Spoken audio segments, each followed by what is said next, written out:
4번 세대 구분형 공택을 함께 보십니다.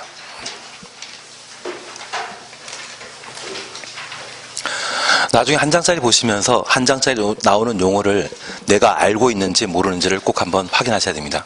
그리고 내가 모르는 단어 나왔다고 하면 네이버에 지식인이 있거든요. 거기에서 한번 확인해 보시고, 그래도 내가 잘 모르겠다고 하면 저한테 물어보셔야 됩니다. 그래서 그것만 잘 숙지하시게 된다면 출제되는 문제를 좀 수월하게 푸실 수 있을 겁니다. 그러면 이번 시간에 함께 보실 것이 세대 구분형 공동주택입니다.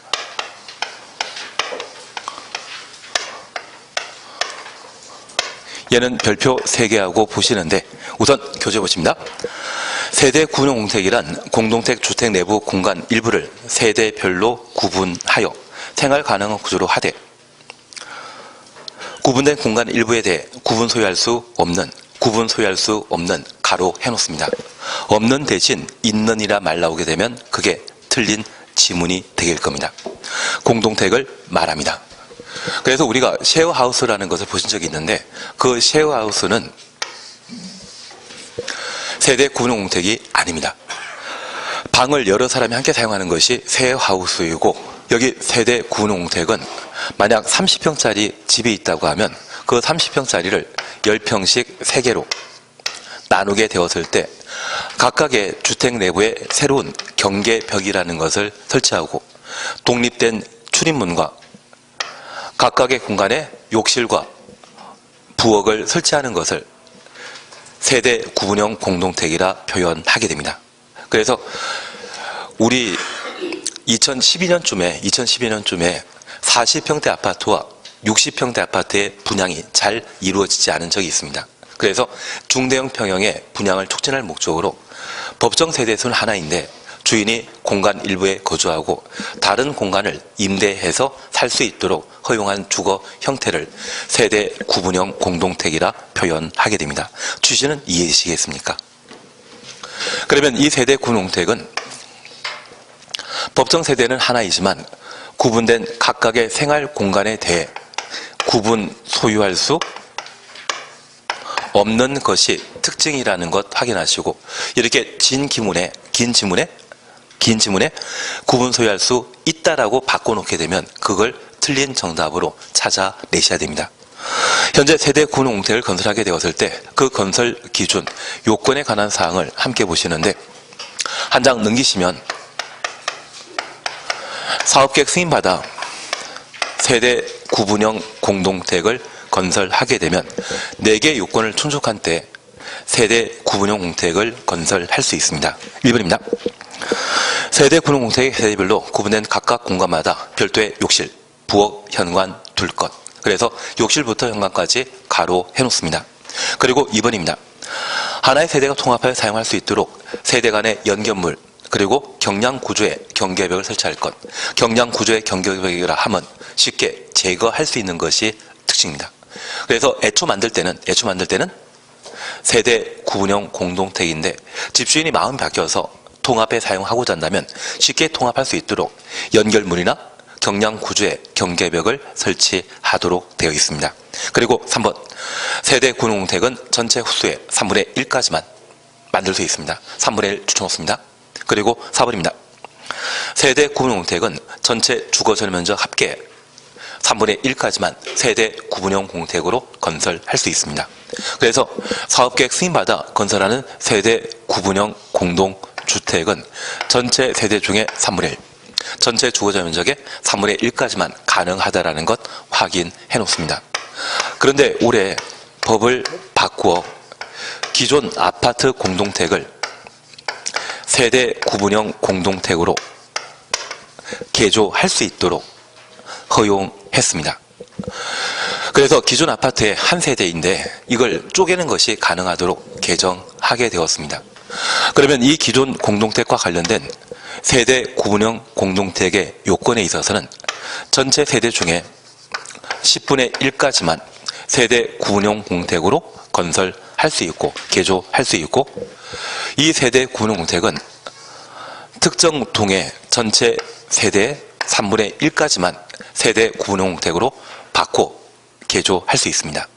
그래서 우리 개포 종을 1단지라는 곳이 있거든요. 그쪽은 삼성의료인이나 또는 백화점 등이 참 많다 보니 여성 근로자들이 많습니다. 그냥 원룸에 살기보다는 아파트 단지에 세대 구분형주택에 임대에 살게 되면 좀 치안이 우수하지 않습니까? 그래서 선호도 높은데 그 개포 종 1단지에 세대 구분형주택 만들게 되었을 때 조합원 사이에 청약 경쟁률이 100대 1을 초과한 적이 있거든요. 그래서 주인이 살고 일부를 임대로 살게 된다고 하면 어느 정도 생활비를 확보할 수 있는 주거 형태가 되게 됩니다. 그런데 우리가 하나 이해하실 것이 있습니다. 만약 기존 공동택이 600세대라고 하면 600세대 전부를 세대 구분형 공택으로 건설할 수 있다? 없습니다. 만약 두 세대씩 구분해 살게 한다고 하면 실질적으로 거주하는 세대가 1200세대인데 우리 주차장은 세대당 한 대 이상의 주차장을 확보하도록 되어 있거든요. 그래서 이러한 곳이라면 600대 주차장이 확보되어 있는데 1200세대가 모두 차를 보유하게 된다면 단지 내 주차 공간에 차를 제대로 주차하기 곤란하죠. 제가 살고 있는 아파트 단지에도 사업하시는 분이 외제차만 7대를 가지고 계십니다. 그래서 아마 세금 적게 내려고 외제차를 계속 뽑으신 것 같은데 그런 분이라도 계신다고 하면 그때는 주거 환경이 악화되지 않겠습니까? 그래서 이 세대 구분형 공택은 권장하는 주거 형태가 아닙니다. 대신 3분의 1까지라고 하면 살만 하거든요. 그래서 전체 세대 수가 600세대라고 하면 3분의 1인 200세대 추가해서 실질적으로 거주하는 세대가 800세대까지라면 주차장 부족하더라도 대충 살만 한 것입니다. 반면에 기존 공동택의 경우는 지어진 지 10년, 15년 되었다고 하면 저 세대 구분형택과 관련된 과밀화 현상을 해소하기 위한 대책이 마련되지 않은 상태이거든요. 예처럼 3분의 1을 세대 구분형택으로 개조하는 것이 아니라 얼마까지만? 10분의 1까지만. 그래서 기존 공동택이 600세대라고 하면 세대 구분형 공택으로 바꿀 수 있는 것은 전체 10%만 바꿀 수 있고 만약 한 동을 구성하는 세대가 30세대라고 하면 저 30세대 중에 10세대만 한 동에 세대 구분형 공택으로 개조할 수 있다는 이야기입니다. 그래서 기존 아파트라고 하면 이런 과밀화 현상에 대한 대책이 좀 부족하기 때문에 3분의 1이 아니라 얼마까지만? 10분의 1까지만 세대 구분형 공택으로 개조할 수 있다. 그걸 확인해 주셔야 됩니다. 그래서 최근 개정된 사항으로 얘가 올해 시험에 나올 텐데 한 장짜리 보시면서 얘를 점검해 주셔야 됩니다. 580페이지에 자금에 따른 주택 구분과 관련되어 1. 국민택이라는 말 찾으셨고 2. 민영주택 찾았습니다. 우선 민영주택을 보십니다. 국민택 제외한 주택을 말한다. 국민택 제외 가로 해놓습니다. 그러면 특정 주택이 국민주택도 되고 민영주택이 될 수 있는 것은 없죠. 동전의 양면 관계라는 것을 이해해 주셔야 됩니다. 그리고 국민택이란 다음 하나에 해당되는 주택으로서 국민택 규모 이하의 주택을 말한다. 국민택 규모 이하 가로 해놓습니다. 그리고 1번 보시면 국가, 지방자치단체, 주택공사, 지방공사 이걸 공적 사업체라 표현합니다. 공공이 건설한 국민택 규모 이하의 주택을 뭐란다? 국민주택입니다. 그리고 2번 국가, 지방자치단체 재정 국가 재정으로 군인 아파트 만들어서 공급하고요. 지방자치단체 재정으로 공무원 아파트를 만들어 공급하는 경우가 있습니다. 그렇게 만들어진 국민택 규모 이하의 주택은 국민주택입니다. 그리고 주택 도시기금으로부터 자금 지원받아 건설되거나 개량되는 주택으로서 국민택 규모 이하라고 하면 국민주택이 되게 됩니다. 나중에 우리가 부동산 중개업하게 되면 제일 먼저 하셔야 될 것이 대출 어떻게 쉽게 받을 수 있는지 그 루트를 강구해 놓으셔야 됩니다. 그리고 간혹 이 주택 도시기금으로부터 돈을 빌리게 되면 시중금리가 5%라고 하면 얘는 2.5%의 융자 받을 수 있는 형태입니다. 다만 이렇게 만들어진 국민택 규모 이하의 주택을 뭐란다? 국민주택이라 표현한다. 그렇게 파악해 놓습니다. 그리고 옆에 페이지에 3번 도시형 사유택입니다. 별표 하나 해놓습니다. 도시형 사유택이란 300세 미만 가로 해놓습니다. 국민택 규모 줄여놓습니다. 주택으로 도시지역에 건설하는 주택을 말한다. 도시적 줄쳐 놓습니다. 그래서 두 번째 우리 보실 것이 도시형 생활주택인데 여기 도시형 생활주택은 도시 지역에 건설하는 300세대 미만의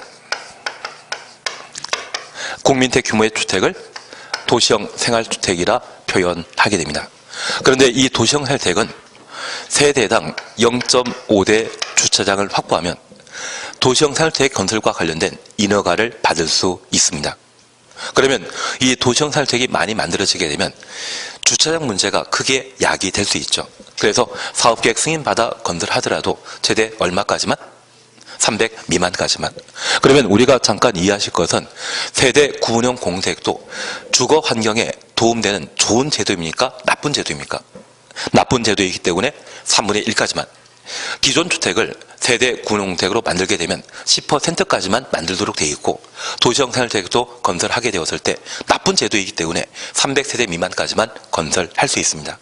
그래서 MB 때 1인 가구와 2인 가구의 주택 문제를 해결하기 위해 정책적으로 도입하다 보니 여러 가지 주거 환경을 악화시키는 제도이거든요.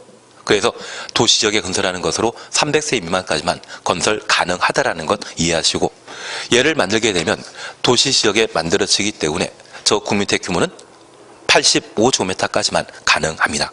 우리 옆에 페이지에 3번 국민택 규모라는 말 찾으셨죠? 국민택 규모란 세대당 주거 전용 면적이 85제곱미터까지를 말하며 가로속에 수도권을 제외한 도시지역 아닌 읍면지역의 경우는 100제곱미터로 할 수 있다. 100 동그라미 놓습니다. 그래서 원칙적인 국민택 규모는 85제곱미터이지만 수도권을 제외한 도시지역 아니라면 관농자를 말합니다. 읍면동으로 구분하게 되었을 때 읍과 면 지역이라면 100제곱미터를 할 수 있다. 도시형 생활주택은 도시지역에 건설되는 국민택 규모이기 때문에 그 최대 규모는 원칙적으로 85가 되게 됩니다. 그리고 이렇게 만들어지는 도시형 생활주택은 단정 연립주택과 단정 다세주택, 원룸형 주택으로 각각 구분되게 되는데, 단정 다세와 연립주택에 대해서는 그냥 5층이라는 말만 나중에 보시면 됩니다. 대신 원룸주택 잠깐 확인하십니다.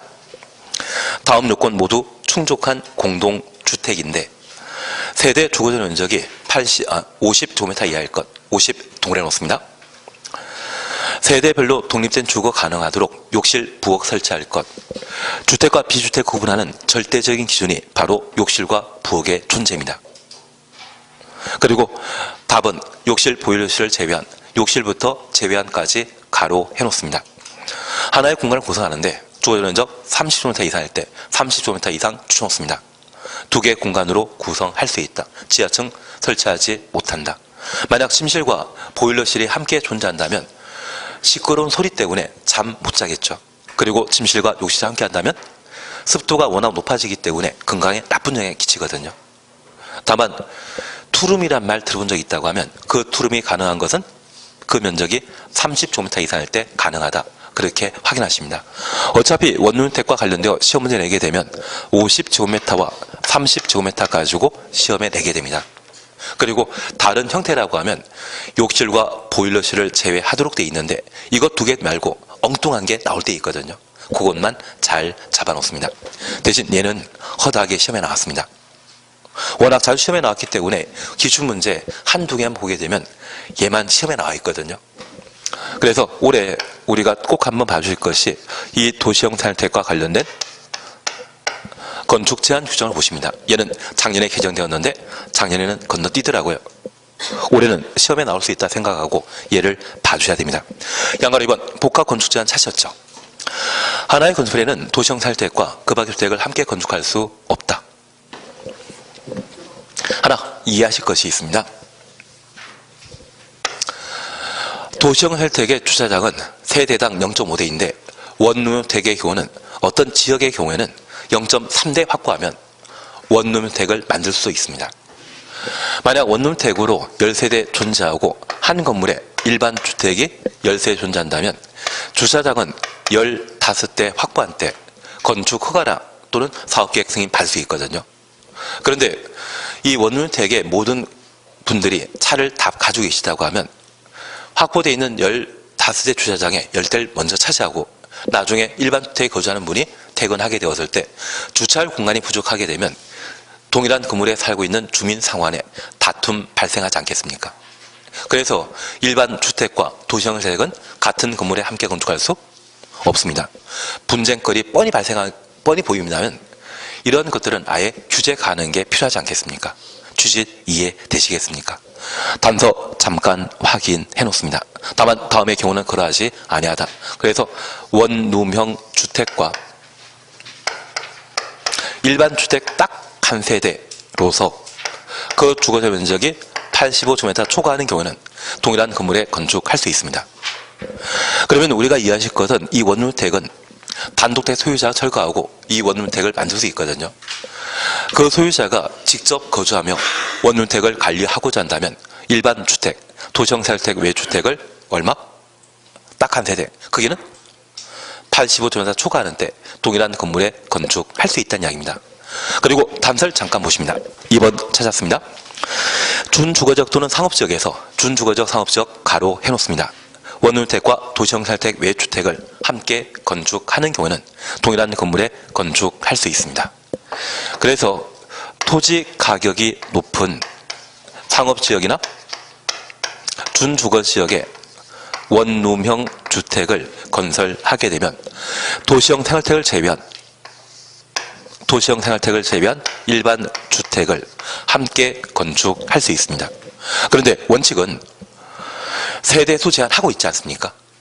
전용면적 제한하고 있는데 이 두 번째 경우에는 그 장소가 상업지역 준주거일 때 두 세대, 세 세대도 가능하고 그 주거 면적이 85제곱미터 초과건 85제곱미터 이하이건 관계없이 일반 주택을 동일한 건물에 건축할 수 있습니다. 그래서 우리 가끔 아주 오랜 친구가 지하철역이 하나 새로 만들어졌는데 불구하고 1층짜리 단독주택에 힘들게 살고 있다고 하면 역세권 이어야 됩니다. 살고 있다고 하면 이 지하철역이 만들어짐으로써 해당 지역 토지 주변은 보통 상업지역이나 준주거지로 용도지역이 바뀌게 됩니다. 그래서 우리 남양주에도 지하철 4호선 연장하는 노선 중에 풍양역이라는 게 새로 만들어진다고 합니다. 그러면 그 풍양역 일대는 지금 허벌판일 텐데 그러한 곳에 용도지역이 갑자기 상업지역으로 바뀔 수 있습니다. 그곳에 힘들게 살고 있는 단독택에 거주하는 친구가 있다면 모든 걸 나한테 맡기면, 인생 맡기면 잘해준다. 그렇게 이해하시고 그 땅을 담보로 해서 금융기관에 제출받아 공사를 하시는데 1층은 반드시 상가를 만들어 놓으셔야 됩니다. 그리고 이 1층 상가를 만들고 얘를 분양하게 되면 토지 가격과 건물 전체 가격의 70%가 나오게 됩니다. 이건 팔아먹게 됩니다. 그리고 2층, 3층, 4층, 5층을 어떻게든 원룸주택 만들어 놓으시고 꼭대기층에 친구분과 내가 살 집을 하나 만들어 놓는 겁니다. 그리고 그렇게 만들게 되었을 때 딱 두 명이 살게 되면 싸움 나거든요. 그래서 삼총사라는 게 있고 여자분들은 칠공주라는 게 있지 않습니까? 그래서 7채를 만들건 3채를 만들건 조화롭게 살 수 있도록 한 3명 이상 홀수가 계셔야 됩니다. 그리고 원룸에 나오는 것은 자기가 알아서 잘 챙기시면서 이분에게 편한 주택을 증언하는 것도 방법이시죠. 말도 안 되는 이야기인가 봅니다. 다만 우리가 이해하실 것은 이런 특례가 인정되는 것은 어디?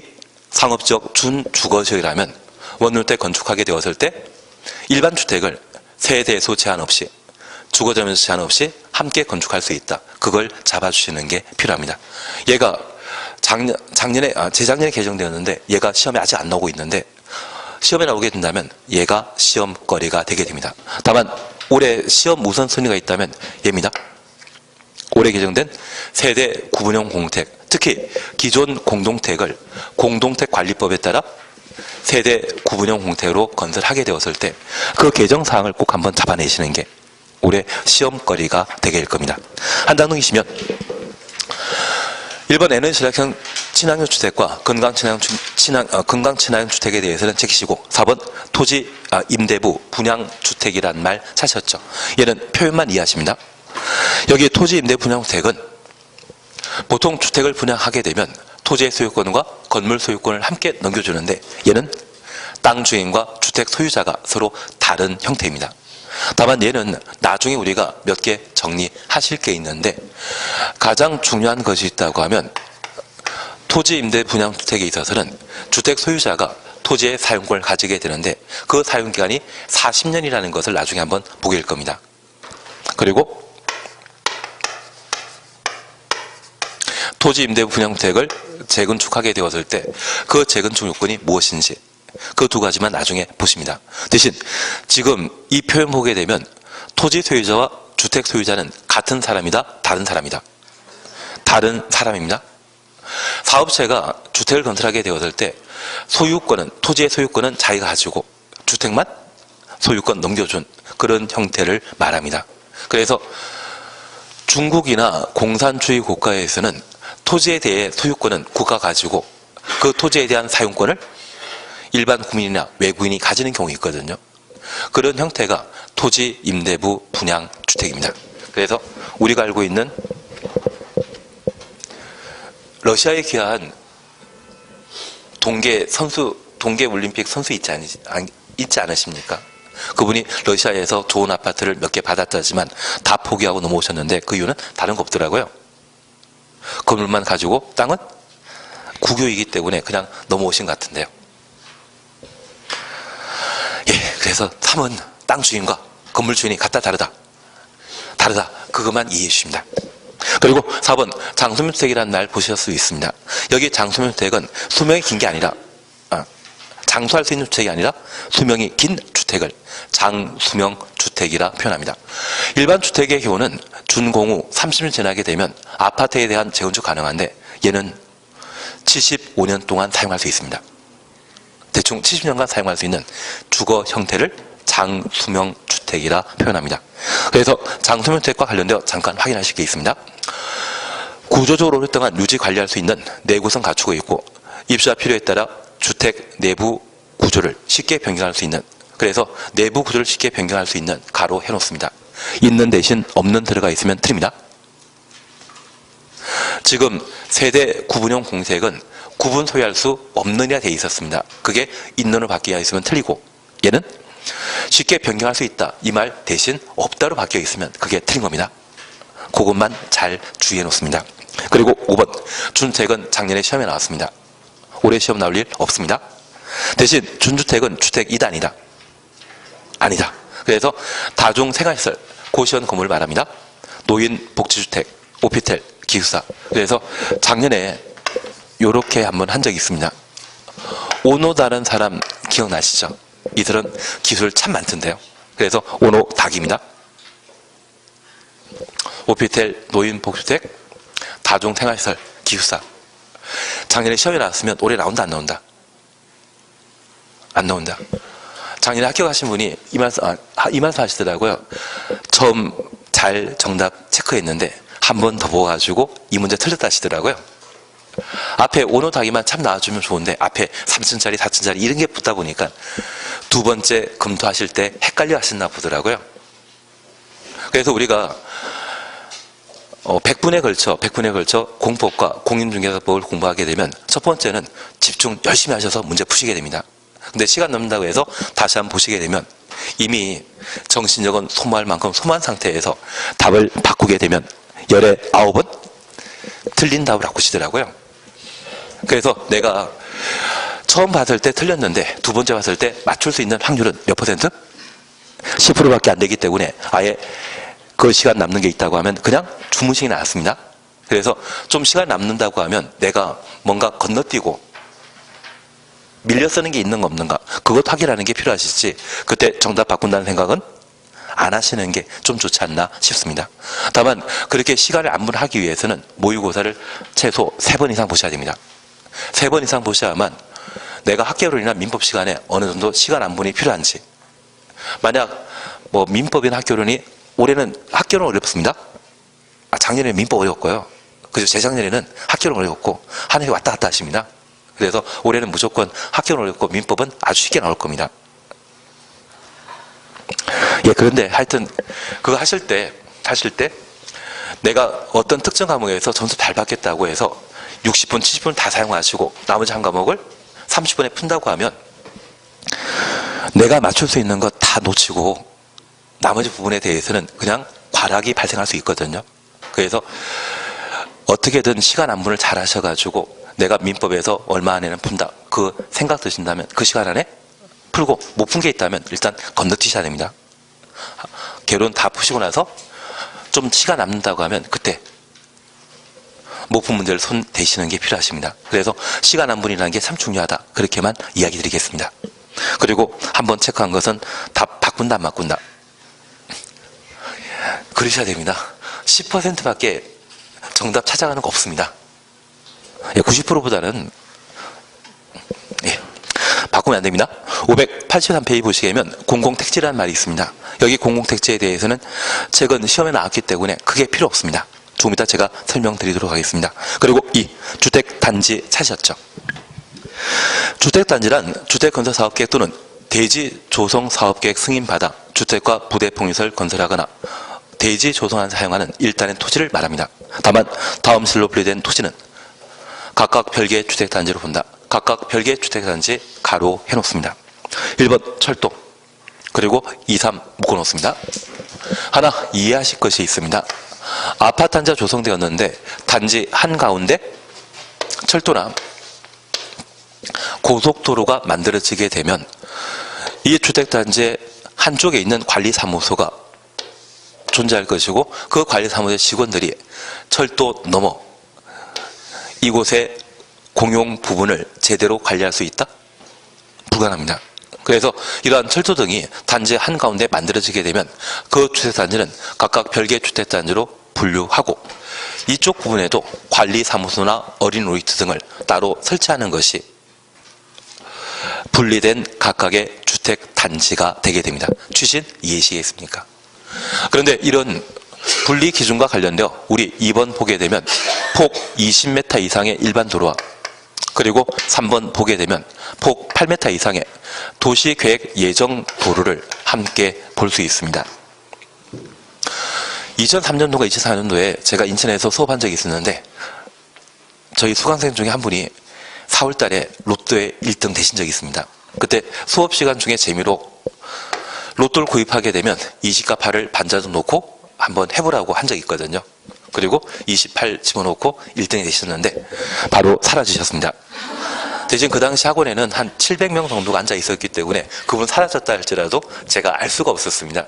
나중에 시험 끝나고 나서 합격자 모임에 자기가 사놓은 고깃집에 다 초대해버리더라고요.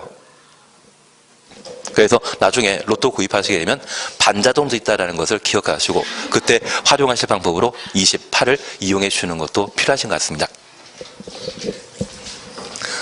예를 들어서 주택단지의 폭 20m 이상 일반 도로와 폭 8m 이상의 예정 도로가 설치되게 되면 그 주택단지는 분리된 별개의 주택단지로 본다. 매번 시험에 나오게 되면 20 대신 10이 나옵니다. 10m 나오면 바로 틀린 것으로 판단하셔야 됩니다. 한 장 넘기십니다. 부대시설 찾으셨죠? 부대시설이란 주택에 딸린 추천호습니다. 시설 설비를 말합니다. 그래서 주차장 관리사무소 담당 주택단지 안에 도로 건축설비 추천호습니다. 여기 건축설비는 건축과 기계 장비를 건축설비라 표현하는데 하나 재미로 이해해 주셔야 됩니다. 국기계양대 있거든요. 국기계양대는 건축설비에 포함된다. 맞습니다. 우리 국기계양대를 내리고 올리고자 한다면 짝대기만 있는 것이 아니라 돌리는 장비 있거든요. 그것 때문에 국기계양대도 건축설비에 해당하게 됩니다. 아니면 줄을 당기더라도 도로에 비슷한 게 있지 않습니까? 그래서 그 자체가 건축설비에 해당되게 됩니다. 그리고 두 번째입니다. 주택단지 입주자 등의 생활복리를 위한 다음에 공동시설을 말합니다. 어린 놀이터와 근린생활시설, 유치원 동원해놓습니다.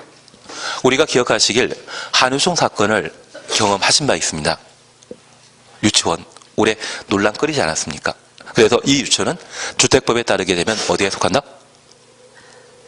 복리시설. 그래서 저 유치원은 교육시설, 학교가 아니라 주택법에 따르게 되면 복리시설에 포함된다는 것 확인해 놓습니다. 그리고 주민 공동시설, 그리고 경로당 등을 복리시설이라 표현하는데 특별히 우리가 경로당에 입실할 수 있는 연세가 있지 않습니까? 그때 경로당 하시면 빨리 돌아가십니다. 예전에 어르신들이 손자, 손녀와 함께 잠자던 이유가 아주 깨끗한 기운을 함께 공유하기 위해 함께 주무셨거든요. 그런데 이 경도당 가면 탁한 기운만 내뿜는 분들이 계시지 않겠습니까? 그래서 그 나이가 되시게 된다고 하면 바로 토익 공부하러 가거나 또는 공무원 학원을 좀 방문하셔서 함께 공부하시면 좋을 것 같습니다. 그리고 가끔 공무원 학원 강사들 중에 TV에 나오시는 분 중에 설민석이라는 분 계시지 않습니까? 그분 저랑 나이 비슷하거든요. 네, 한 10년 전만 하더라도 저랑 별반 차이 없었는데 갑자기 MB 때 공무원 시험과 관련되어 수학 뭐 몇 개 집어넣다 보니까 그분이 완전 스타 되시더라고요. 원래 수능 하시던 분인데 수능이면 30대 중반이면 아웃되실 나이시거든요. 그분은 MB한테 좀 감사하게 느껴야 되지 않나 싶습니다. 그리고 매년 1년에 한 2번씩 보톡스 받다 보니까 얼굴이 뽀샤시한 것 같습니다. 예, 그런 분들 만나시게 되면 좀 재미있지 않겠습니까? 예, 그래서 공무원 공부하러, 공무원 시험 보러 가시는 게 아니라 함께 어울리면서 재미있는 이야기 들으시면 중개사 공부보다는 마음 편하게 공부하지 않겠습니까? 예, 경도당보다 토익 학원이나 공무원 학원을 가는 게 더 나을 것 같습니다. 대신 얘는 어디에 속한다? 복리설에 속한다라는 걸 파악해 주십니다. 그리고 기간설이라는 말이 있고 간선시설이라는 말이 있습니다. 간선시설 찾으셨죠? 간선시설이란 도로, 상하, 수도 등의 주택단지 안의 기간시설을 주택단지 밖에 있는 같은 종류의 기간설에 연결시키는 시설을 말한다. 그래서 지역 난방시설이라는 말도 우리가 볼 수 있습니다. 잠깐 이해하실 것이 있습니다. 사업체가 주택건설 사업을 시행하게 되면 주택단지 안에 전기, 수도 등의 시설 설치하고 이 전기, 수도 시설은 단지 밖의 전기, 수도 시설과 연결해야만 전기가 제대로 공급되게 됩니다. 그러면 1, 2, 3 중에 가장 먼저 설치되어 있는 전기시설은 3번입니다. 그래서 얘가 기간시설이고요. 1번, 2번 중에 먼저 설치되어 있는 전기시설은 1번입니다. 그래서 이미 설치된 시설이라 해서 기간시설이고 저 기간시설과 기간시설을 연결시키는 시설을 간선시설이라 표현하는데 가끔 1번 국도에서 2번 국도로 갈아타기 위해서는 간선도로 이용해야 되지 않습니까? 그걸 뭐란다? 간선시설이 되게 됩니다. 그러면 우리가 잠깐 이해하실 것은 만약 도로가 존재한다고 하면 이 도로는 주택단지 안의 도로는 부대시설입니다. 단지 경계선 넘게 되면 단지 내 도로 아니죠. 걔를 진입도로라 하고 저 진입도로가 가장 대표적인 간선시설이 되게 됩니다. 그래서 통상 간선시설은 주택단지 경계선부터 단지 밖의 기간시설까지를 간선시설이라 표현하게 됩니다. 이해되시겠습니까? 그런데 단서를 잠깐 보십니다. 가스, 통신, 지역 난방시설의 경우는 주택단지 안에 기간시설을 포함한다. 이 말은 가스, 통신, 지역 난방시설의 경우에는 그 간선시설 범위에 주택단지 안에 기간시설도 포함한다는 이야기입니다. 최근 고양시에 지역 난방이 파손하여 인명피해 발생했던 것 기억나십니다. 그래서 이 지역 난방시설은 부대시설이다, 간선시설이다, 간선시설이다. 진입도로는 부대시설이다, 간선시설이다, 간선시설입니다. 그래서 가장 대표적인 시험거리가 있다면 지역 난방시설과 진입도로 이 두 가지를 간선시설로 표현하는 방법이 됩니다. 그러면 잠깐 이렇게만 이해하십니다. 통상 간선시설은 주택단지 밖의 기간시설과 주택단지 안에 기간시설을 연결하는 시설, 이것을 간선시설이 하는데 가스, 통신, 지역 난방시설의 경우에는 예외적으로 주택단지 안에 기간시설을 경계선까지만 간선시설이 아니라 주택단지 안의 기간시설을 일부 간선시설 범위에 포함시키게 됩니다. 하나 이해하실 것이 있습니다. 진입도로의 경우는 어디까지만 간선시설이다? 단지 경계선까지만. 이 세 가지에 대해서는 주택단지 안의 일부 기간시설이 간선시설이 되는 겁니다. 그런데 이 가스시설은 도시가스 등을 공급하게 되었을 때 도시가스 공급과 관련되어서는 정압조정실이라는 것을 함께 설치하게 됩니다. 도시가스는 일정한 밀도에 따라 그냥 공급했다가는 건물 한 층에 가스가 몰리기 때문에 폭발사고가 발생할 수 있거든요. 그래서 1층부터 25층까지 도시가스가 골고루 공급되기 위해서는 압력 조정하기 위한 정압 조정실을 설치해야 됩니다. 그런데 이러한 정합조정시설을 단지 경계선까지가 간선시설에서 여기에 설치하게 되면 지나가는 사람이 발로 한번 찼을 때 가스 폭발 사고 발생하는 경우도 발생할 수 있죠. 그래서 사람 손을 타지 않는 단지 안에 아주 좋은 곳에다가 정합조정시설을 설치할 필요가 있고 거기까지를 간선시설이라 표현하게 됩니다. 그리고 두 번째, 통신과 관련되어서는 우리가 잠깐 이해하실 것이 케이블 TV 알고 있으시죠? 그런데 지어진 지 20년, 25년 된 아파트에는 저 케이블 시설을 아파트 만들 때 없었기 때문에 주택단지에 설치를 못합니다. 그래서 오래된 아파트 같은 경우는 아파트 단지 옥상에서 선을 세대에 연결시켜 케이블 TV 시청할 수 있도록 해주지 않습니까? 그러면 여기까지를 간선시설이라 표현하게 됩니다. 그리고 지역 난방시설과 관련되어서는 차단 밸브까지를 간선시설이라 표현하게 되는데 이 차단 밸브를 단지 경계선에 설치하게 되면 지나다니는 사람이 이 차단 밸브를 잠궈버렸을 때 그 겨울에 고생하지 않겠습니까? 작년 우리 남양주에도 모 아파트가 겨울에 고생한 아파트가 있거든요. 지어진 지 몇 년 안 됐다던데. 예, 작년 일이기 때문에 우리 기억에는 전혀 없습니다. 예. 그래서 이러한 세 가지의 경우는 여러 가지 사고가 발생할 수 있기 때문에 단지 경계선까지가 간선시설이 아니라 주택단지 안에 일부 기관시설을 포함한다. 그렇게 기억해 놓으셔야 됩니다. 그래서 가스, 통신, 지역 난방시설에 대해서는 예외 인정한다라는 것만 확인해 놓습니다. 그리고 8번 찾으셨죠? 공구에 관한 이야기입니다. 그리고 옆에 페이지에 2번 공구별 세대 수는 300세대 이상을 할 것 300 동그라미 해놓습니다. 그런데 우리 하나 이해하실 것이 있습니다. 이 공별 분양 사업과 관련되어 우리 아파트 분양 잘 안 됐던 적이 있지 않습니까? 아파트 분양이 잘 안 됐던 적. 그래서 2012년 정도에 그런 상황이고요. 지금 2019년인데 요즘 팔겠다는 분은 많으신데 사겠다는 분은 없으시고 전세 찾는 분은 많는데 전세 놓겠다는 분은 또 없으십니다. 그래서 그 당시 하여튼 뭐가 좀 주택과 관련된 다양한 문제가 발생하게 되는데 아마 이런 문제는 한 내후년 지나게 되면 해소되게 될 겁니다. 국회의원 선거할 때까지는 지금 정책 기조 계속 하고요. 그리고 만약 민주당이 약간 좀 안 좋은 결과 나오게 된다고 하면 지금과 관련된 경제 정책을 대폭 수정하게 될 겁니다.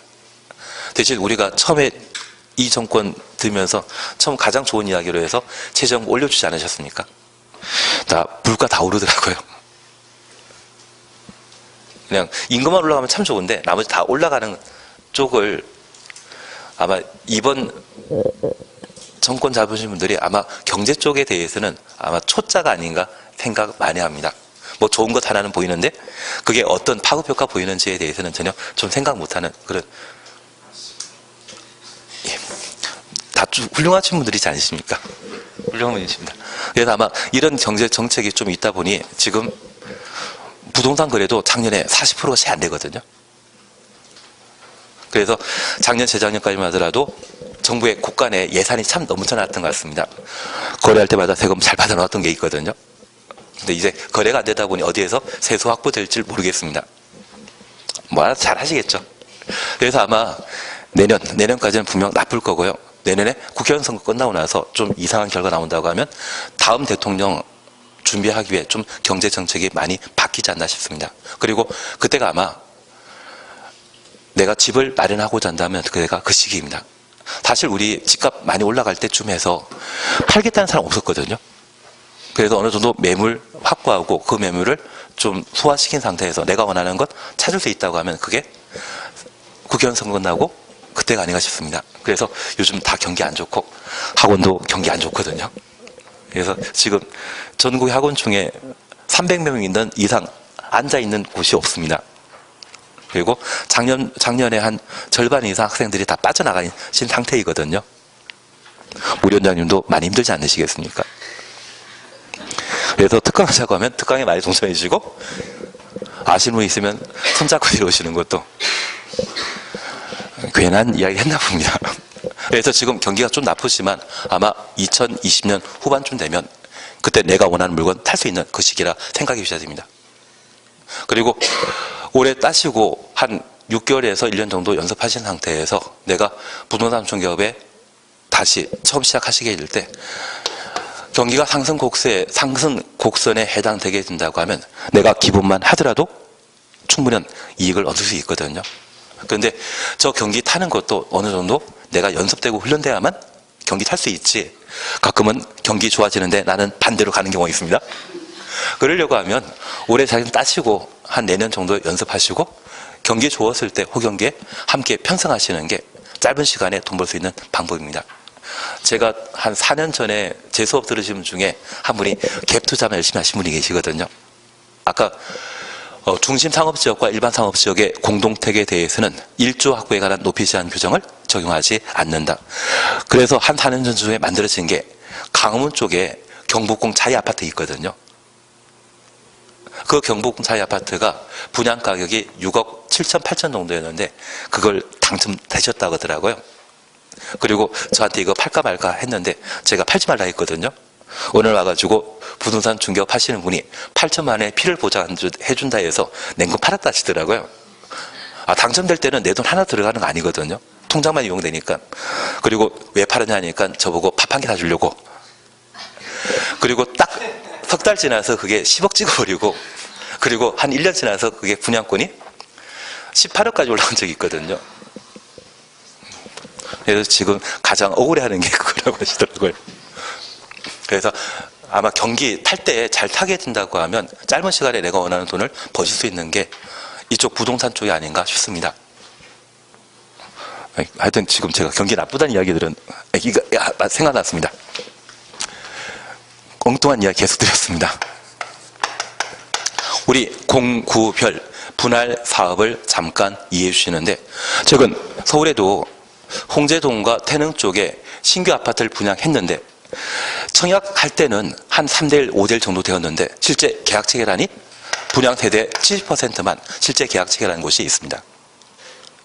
그래서 아마 올해부터 한 2년, 3년까지는 미분양 사태가 발생할 수 있는 아파트 단지가 2012년처럼 똑같이 반복되게 됩니다. 그러면 대규모 아파트 건설 사업을 하게 되었을 때 미분양 사태가 발생하는데도 불구하고 큰 돈 들여서 아파트 만들게 되면 그 회사 성공하겠습니까? 부도나겠습니까? 부도나게 됩니다. 그래서 대규모 주택 건설 사업을 하게 되었을 때 분양 잘 되는 지역인지 미리 간볼 필요 있지 않습니까? 맛볼 필요 있지 않습니까? 그래서 전체 세대 중에 몇 세대만, 300세대만 미리 만들어 보고 분양 잘 된다 싶으시면 나머지를 함께 건설하면 되죠. 그래서 미분양 사태가 많이 발생했을 때 그에 대한 해결 방책으로 우리 주택부에 반영하고 있는 것이 공구별 주택 건설 사업이 되게 됩니다. 그러면 한 공구의 세대수가 최소 얼마? 300세면 나머지 공구도 최소 300세는 돼야 되죠. 그래서 이 공구별 분할 사업 시행하기 위해서는 적용 가능한 주택 단지의 규모는 몇 세대이다? 600세대 이상이라는 것을 확인해 주셔야 됩니다. 이해는 되시겠습니까? 공구별 세대수는 얼마? 300. 이 제도를 적용하기 위한 주택단지의 규모는 최소 얼마? 600세대 이상일 것. 그래서 공구별 세대수가 300세 이상이라는 것 확인해 놓습니다. 그리고 9번 리모델링 찾으셨죠? 별표 하나 해 놓습니다. 여기 8번 공구별 분할 사업과 관련되어서는 우리 하반기까지 기다려 주셔야 됩니다.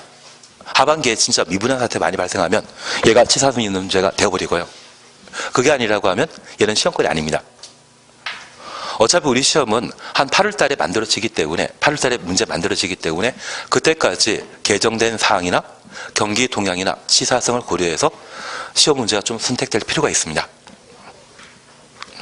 8월 달까지 한번 기다려봐야 됩니다. 그리고 9번 리모델링 찾으셨죠? 별표 하나만 해놓습니다.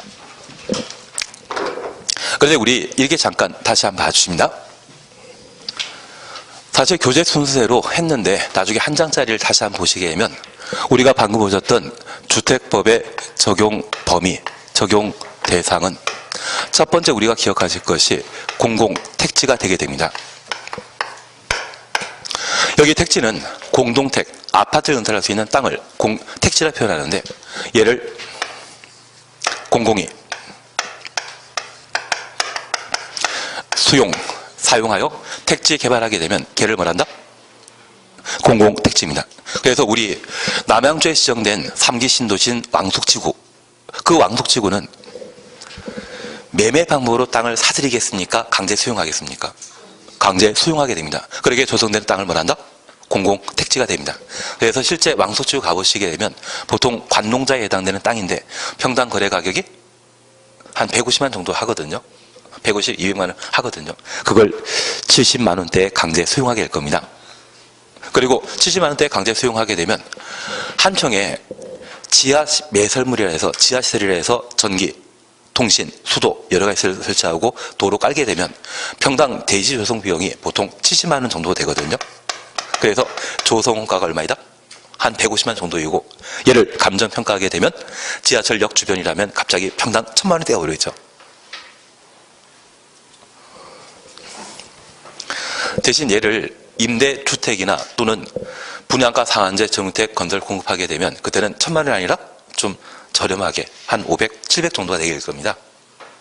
그리고 30평대 아파트 건축하게 되면 건물 건축하는 순수한 공사 비용이 한 1억 5천에서 1억 8천 정도 들거든요. 그래서 3기 신도가 조성되게 되면 공급하는 주택 가격이 대충 정해지게 될 겁니다. 그래서 제 생각에는 한 2억 5천, 2억 3천 정도인데 얘가 좀 그래도 서울에 좀 가깝지 않습니까?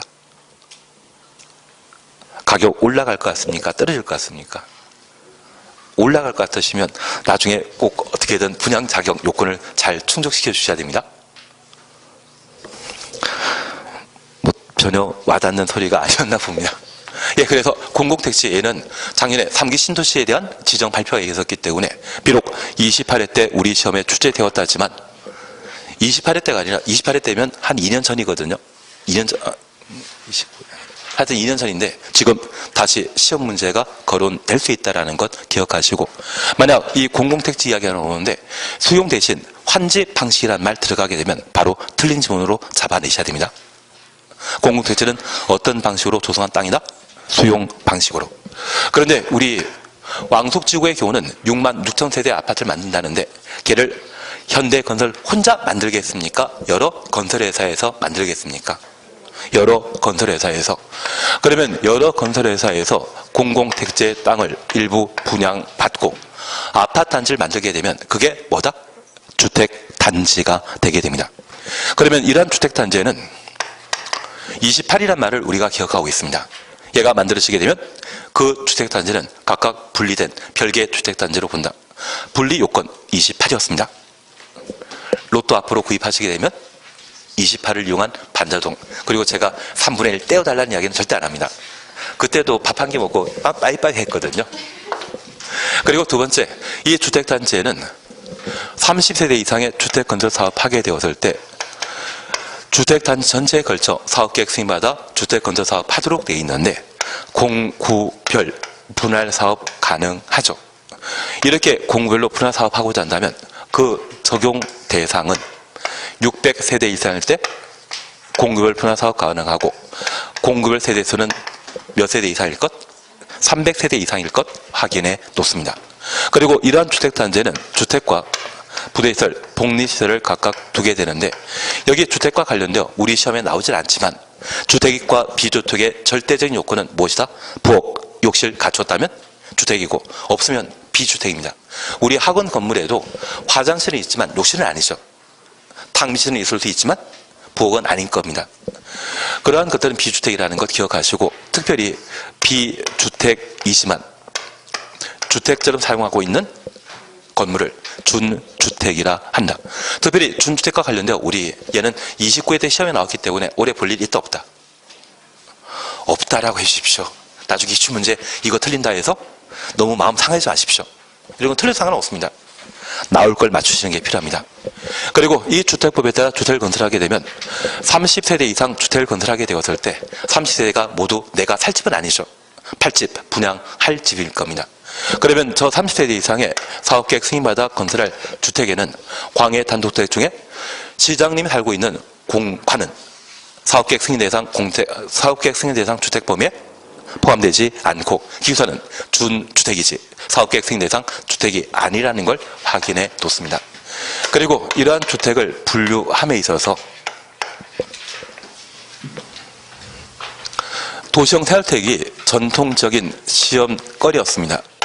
여기 도시형 생활과 관련되어서는 도시지역이라는 말 기억나시고 300세 미만이라는 말 기억하시고 국민주택 규모라는 말 기억해 주시며 원룸형 주택과 관련되어서는 50, 30 기억하셔야 됩니다. 최대 건설할 수 있는 규모는 주거절 면적이 50, 투룸으로 할 수 있는 것은 30이라는 말 기억해 놓습니다. 그리고 이 원룸주택과 관련된 건축 제한, 특별히 도시형 생활주택과 일반 주택은 함께 건축할 수 없지만 도시형 생활주택 중에 원룸형 주택은 딱 한 세대 일반 주택 건축할 수 있죠. 그 한 세대 요건은 85제곱미터 초과할 것. 상업지역과 준주거지역의 경우에는 원룸주택은 세대 제한, 전용면적 제한 없는 일반 주택과 함께 건축할 수 있다는 것 잡아놔야 됩니다. 사실 제가 작년에 이거 나올 거라고 이야기 드렸는데 작년에 이거 안 나오더라고요. 나올 때까지 계속 강조할 겁니다. 그리고 세대 구분형 공동주택에 대해서는 올해 개정된 내용으로 얘가 오지 쓴다 문제는 쉽지 않지만 빈칸 만들어 놓고 그에 적합한 숫자 짝지어진 것을 시험에 묻게 될 겁니다. 그래서 애초 세대 구분형 공택으로 건설되었다고 하면 전체 세대 중에 3분의 1, 전체 주거절 면적 중에 3분의 1까지만 세대 구분형 공택으로 만들 수 있고 기존 공동택을 세대 구분형 공동택으로 개조하게 되면 전체 세대 중에 10분의 1 같이 전체란 말 쓰지만 애초 만들었다면 3분의 1까지 33%를 그렇게 만들 수 있고 기존 아파트를 세대 구분형 공택으로 개조하게 되면 10%까지만 바꿀 수 있다는 걸 기억하시고 이렇게 바꾸게 되었을 때 한 동의 세대 수 중에 3분의 1까지만 개조할 수 있다는 것을 확인해 주셔야 됩니다. 그래서 이 수치에 관한 것을 빈칸 만들어 놓고 적합한 것, 짝지은 것, 진 것 찾으라고 하면 찾아주셔야 됩니다. 그리고 그 밖에 우리가 함께 보신 것으로서 국민주택과 민영주택을 함께 보셨습니다. 민영주택이란 국민주택을 제외한 것을 말한다. 그리고 국민택은 공공이 건설하거나 재정, 기금으로 만들어진 국민택 규모 이하의 주택을 말하는데 국민택 규모 이하는 원칙 얼마? 85, 최대 100이라는 말만 기억해 주시는 겁니다. 그리고 장소면 주택이라는 말과 이상한 이야기 있는데 토지 임대 분양주택이 있는데 제 생각에는 토지 임대 분양주택이 다른 보칙 부분이 있습니다. 주택부의 보칙 부분과 연결되어 나중에 시험거리가 될 수 있거든요. 그 나중에 문제풀이할 때 한번 보시든지 하시면 충분할 겁니다. 그리고 이러한 주택단지에는 주택단지의 기능을 유지하기 위한 필수시설인 부대시설과 주민의 생활복리를 향상시키기 위한 복리시설, 다만 이 복리시설에 유치원은 포함된다? 빠진다? 포함됩니다. 작년에 도정법에 공동이용시설이 있거든요. 그 공동이용시설 아닌 거 찾으라고 했을 때 유치원이 도정법에서는 공동이용시설에 포함되지 않습니다. 그런데 같은 유치원이 주택법에서는 복리시설에 포함됩니다. 만약 올해 시험에 주택법령상 유치원은 복리시설에 해당되지 않는다. 복리시설이 아니고 교육시설이다. 이 말 나오면 그거 틀립니다.